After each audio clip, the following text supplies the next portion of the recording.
बच्चे नियमित रूप से विद्यालय जा रहे हैं, बच्चे नियमित पढ़ेंगे, नियमित विद्यालय जाएंगे तो वो एक परिपक्व बनेंगे और पढ़ाई में दक्ष।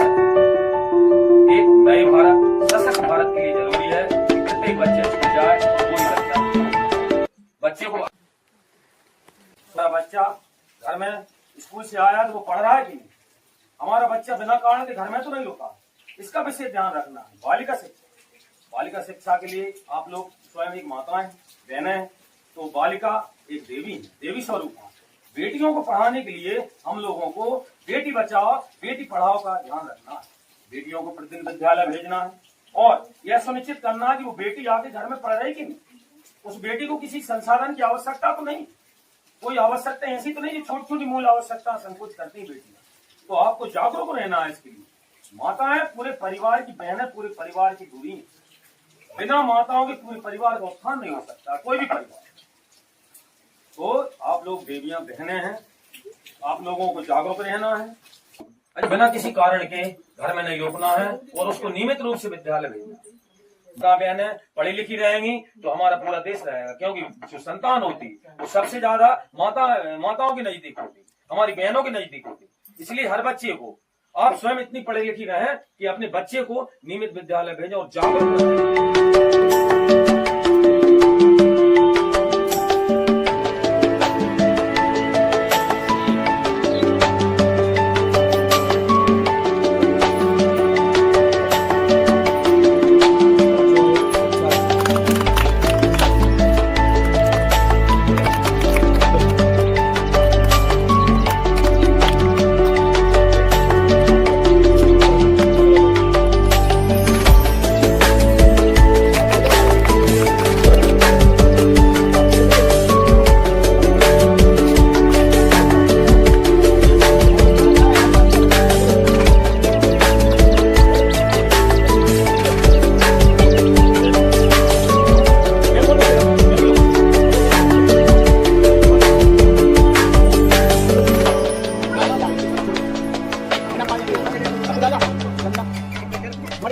शिक्षा से वंचित न रह सकें और किसी प्रकार की उनको शिक्षा की गुणवत्ता में कोई कमी महसूस न हो। एक छोटा सा पेन न रहने पर विद्यार्थी पढ़ नहीं पाता, एक कॉपी के न होने से विद्यार्थी स्कूल नहीं जाता। शिक्षा में सहायक सामग्री होती, शैक्षिक सामग्री जैसे पेन, कॉपी, उनकी नोटबुक आने, पेन, उनकी नोटबुक, रबर और शीश के शार्पनर, ऐसी चीजें जो हैं, ऐसी वस्तुएं उनको बहुत जरूरी हैं और इनके अभाव में वो विद्यालय नहीं जा पाते। तो ऐसे विद्यार्थियों के लिए आवश्यक एक सहायक सामग्री हो, शैक्षिक सामग्री हो और पुस्तकें हम विद्यालय से दे देते हैं, लेकिन भागीदारी से हमने ये पुस्तकें हमारे बच्चों को शिक्षा अच्छी हो सके इसके लिए मुहैया कराई। धन्यवाद।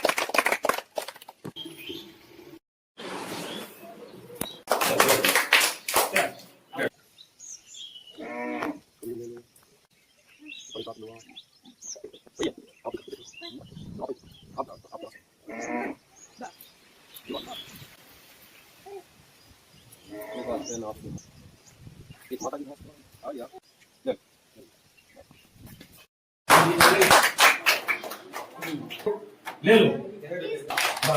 एक गुरु छात्र हैं यहाँ के, लच्छू ठाकुर जी हैं ये, और ये पालक हैं गुजराती नोरिया, ये पूर्व छात्र हैं। यहाँ पर फ्री निःशुल्क शिक्षा सहायता केंद्र रहेगा ये, जिससे कि बच्चे स्वयं आकर यहाँ से सामग्री उठा सकेंगे जो उनको आवश्यकता होगी और बच्चे, जिससे कि उनकी शिक्षा की गुणवत्ता में किसी प्रकार की बाधा उत्पन्न ना हो सके, जिससे उनकी स्टडी में उनको मदद मिल सके और अच्छे से स्टडी कर सके। निःशुल्क, ये सब निःशुल्क वितरण है, इसका कोई शुल्क नहीं है।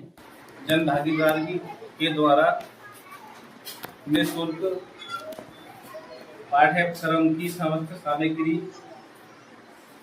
बच्चों के प्रति एक स्नेह के रूप में निःशुल्क प्रदान करने की कोशिश समस्त जन भागीदारी के द्वारा उसराय की पाठशाला में की गई है।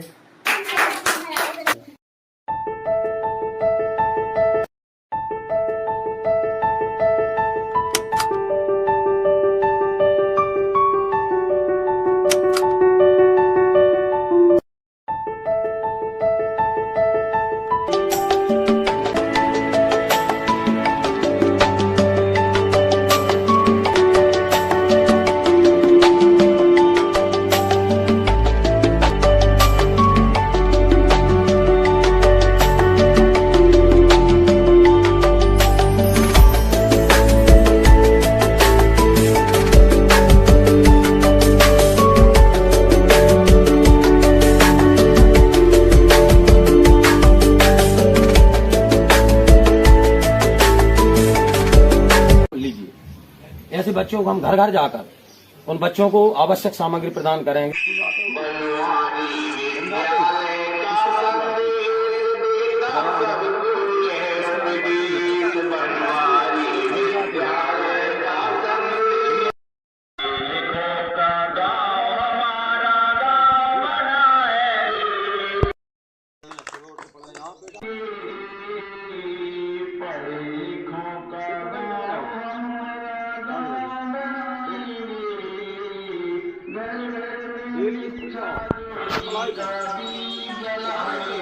स्वच्छता का विशेष ध्यान रखें। हमारे शरीर की स्वच्छता के साथ साथ हमको यह ध्यान रखना है कि नीले डस्टबिन में सूखा कचरा और हरे डस्टबिन में गीला कचरा डालना चाहिए। हम सभी को यह ध्यान रखना चाहिए कि शौच को हमेशा शौचालय में ही जाए, खुले में शौच नहीं करना है। शौचालय के प्रयोग के बाद जो हाथ हैं उनको अच्छी तरह रगड़ रगड़ के साबुन से धोना, क्योंकि हमारी माताएं स्वच्छ रहेंगी तो पूरा परिवार स्वच्छ और पूरा परिवार निरोग रहेगा। तो शौचालय का ही प्रयोग करना और दूसरों को भी प्रेरित करना इस कार्य के लिए कि केवल शौचालय का ही प्रयोग करें, टॉयलेट ही जाएं, बाहर ना जाएं। खुले में शौच कभी नहीं करना चाहिए, क्योंकि खुले में शौच करने से अनेक प्रकार की बीमारियां, हमारे पेट की अनेक बीमारियां पैदा होती हैं। हमेशा शौच के उपरांत साबुन से अच्छी तरह रगड़ रगड़ हाथ करें, मिट्टी से हाथ नहीं धोना और इस स्वच्छता व्यवहार का पालन करना। इस हमारे आसपास ऐसा देखा कि कोई ऐसा परिवार तो नहीं है कि जो बाल विवाह कर रहा हो छिपकर। बालिकाओं की उम्र 18 वर्ष होना चाहिए विवाह के लिए और बालकों की, पुरुष की उम्र 21 वर्ष, बेटियों की उम्र 18 वर्ष और 21 वर्ष पुरुषों की उम्र विवाह योग्य होती। इससे पूर्व यदि कोई विवाह किया जाता है वो बाल विवाह के अंतर्गत आता है। तो इसमें आशा कार्यकर्ता, आंगनवाड़ी कार्यकर्ता इनको सूचित करें। पोषण युक्त आहार लें, आप लोग स्वयं पोषण युक्त आहार लें और बच्चों को भी पोषण युक्त आहार दें। सभी प्रकार के विटामिन, सभी प्रकार के खनिज और कार्बोहाइड्रेट और वसा, आयरन गुड़ में पाया जाता है, गन्ने में पाया जाता है, तो आयरन की आप लोगों को बहुत ज्यादा जरूरत है। और दाल, सभी प्रकार की दालों को खाएं। एक ही प्रकार की सब्जी डेली बन रही है, ऐसा नहीं। इससे क्या हो, आप लोगों का पोषण नहीं हो पाएगा। शरीर पोषण है, बच्चे पोषण का ध्यान रखने में आप लोगों को समस्त प्रकार के विटामिन, इनसे युक्त पदार्थों को, खाद्य पदार्थ जैसे फल, सब्जियां, हरी सब्जियां और अनाज में हम सभी प्रकार के अनाजों का प्रयोग करें, सभी प्रकार की सब्जियों का प्रयोग करें। ऐसी सब्जी करें, आप पोषित रहोगे तो निरोगी रहोगे हमेशा। कोई